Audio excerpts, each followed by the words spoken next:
Specialists exchange video and photographic materials of UFOs, CIA document states. This is by Steve McCalmy, Collective Spark. Has to do with Russians and Chinese exchanging. Quote, I must say that if your listeners could see for themselves a mass of reports coming in from airborne gendarmerie and from the gendarmerie charged with the job of conducting the investigations, all of which reports are being forwarded by us to the CNES, National Center for Space Studies, then they would see that it's all pretty disturbing, end quote. This is by former French Minister of Defense Robert Galli, Richard Dolan, UFOs for the First 21st Century, in his book, New York, Richard Dolan Press, 2014. That they would see that it's all pretty disturbing, he says. This is what the former Defense Minister of Canada, Paul Hillier, was saying for decades now. I think he's still alive. Now, it says here, thousands upon thousands of previously classified documents relating to UFOs and potential extraterrestrial beings have been released into the public domain by dozens of governments, as well as several Freedom of Information Act requests. In the United States, the NSA, CIA, FBI have done the same, proving that these agencies put significant resources towards studying this phenomenon. The topic has existed in the realm of conspiracy theory and entered into the realm of reality, largely due to the efforts of hundreds of military whistleblowers of all ranks, as well as politicians and academics. We're talking about generals, pilots, professors, astronauts, world leaders, and more. If one thing is abundantly clear, it's that something is going on here, and some people have known about this for a very long time. And then let's remember what the Emerald Tablets and Thoth, the Hermes Trismegistus, told us. Thoth wrote those Emerald Tablets, and he was an Atlantean, and he told us that the pre-flood, many floods have taken place in the past on Earth, but pre-flood, when Atlantis was sunk, they had space travel, interdimensional travel, time travel. He even tells us that there are weird types of reptilians that look human to us, and that they are malevolent. He says that a lot of Atlanteans escaped the destruction of Atlantis and went to other areas of the world, building pyramids and taking their high technology with them.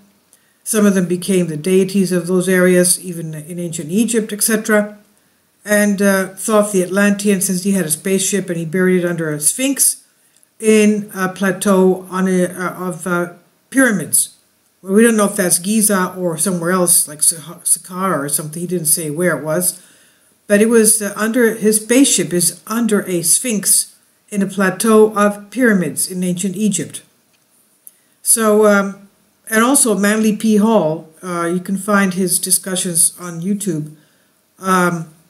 He claims that a lot of Atlanteans are among us even today, and they used to live for thousands of years. And it could be them that are among us with all this high technology. In other words, it could be these ancestors of ours before the Great Flood, and popping up all of a sudden with this ancient high technology. But anyway, we don't know. The thing is that there are credible witnesses talking about this for quite a long time. Now, going back to the article, these objects are spotted, photographed, recorded on video, commonly tracked on radar, and observed by military pilots who are scrambled to take a closer look. Some of these pilots that went up there even, almost crashed with them. Anyway, this is evidence that cannot be denied, which is why Christopher Mellon, who served 30 years in the federal government and was Deputy Assistant Defense Secretary for Intelligence from 1997 to 2002, has published detailed articles for outlets like The Hill and The Washington Post, emphasizing the reality and seriousness of this subject. He's one of several to do so. Now, don't get me wrong, it says here, it's great to see this type of UFO mainstream disclosure taking place, although it's unfortunate that the topic, or any topic for that matter, has to be taken seriously by mainstream media for many to even take the subject seriously. This type of disclosure is well overdue, given the fact that there has been a long campaign of official secrecy and ridicule as stated by Roscoe Hillenkotter, the very first director of the CIA. But why now? The topic of UFOs has been gaining a tremendous amount of popularity and credibility. We know now that there are objects in our atmosphere, quote unquote, which are technically miles in advance of anything we can deploy. This is what Lord Admiral Hill Norton, former chairman of the NATO Military Committee, said. Okay, objects in our atmosphere which are technically miles in advance of anything we can deploy, he said. It's no secret that countries spy on each other and use a variety of methods to do so. Take the American government's Stargate project, for example, which investigated parapsychology and then used their findings to spy on other countries. Of course, we can't forget about the Snowden leaks, which showed how the U.S. government actively spies on not only their own citizens, but also major corporations, financial institutions in other countries. When it comes to the topic of UFOs, this is no exception. Multiple governments have black budget operations, referred to Unacknowledged Special Access Program, SAPs, in the United States, and they have absolutely zero oversight from Congress.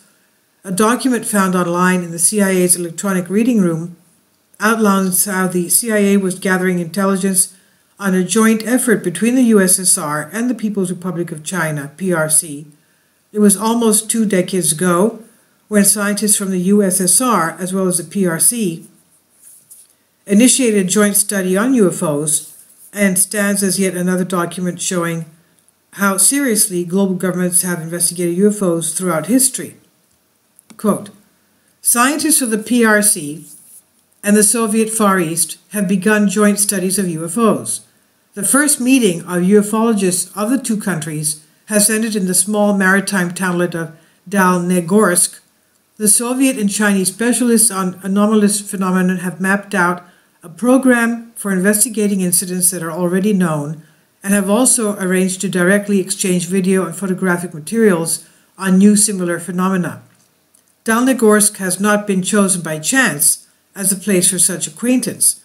In the last few years, a number of cases of visual observation of UFOs has noticeably increased there. In just the last 4 years alone, no less than 10 UFOs have been recorded. Specialists linked their heightened interest in places here with the variety and wealth of useful minerals in maritime clay. Similar incidents have also occurred in mountainous regions in China, whose climatic conditions and natural landscape resemble our own, end quote. The key phrase there is, the Soviet and Chinese specialists on anomalous phenomena have mapped out a program for investigating incidents that are already known and have also arranged to directly exchange video and photographic materials on new similar phenomena. The takeaway, the conclusion. I said it before and I'll say it again, this topic truly leaves no aspect of humanity untouched. It has huge implications spiritually, technologically, historically, and scientifically.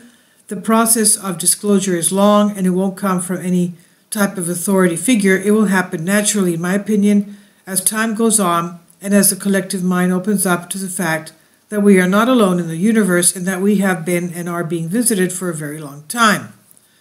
This article, Russian and Chinese specialists exchange video and photographic materials of UFO CIA document, originally created for Collective Evolution, is published here under Creative Commons, and it's on Collective Spark.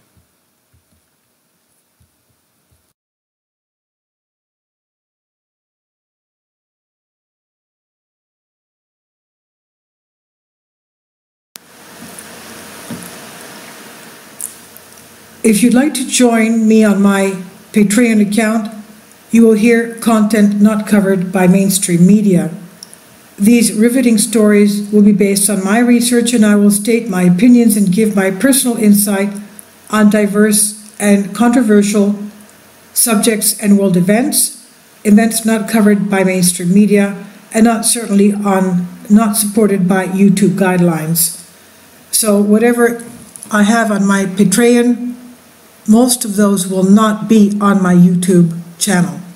Please consider becoming a member today. More of the most significant and important videos will be on my Patreon channel. Your support helps me to continue my research and keeps this YouTube channel alive. and we depend on your support, your generous charity, because we help economically challenged families here in Athens, Greece, in Kapota, and we also help the young generation with university tuition and the community around our church. Thank you.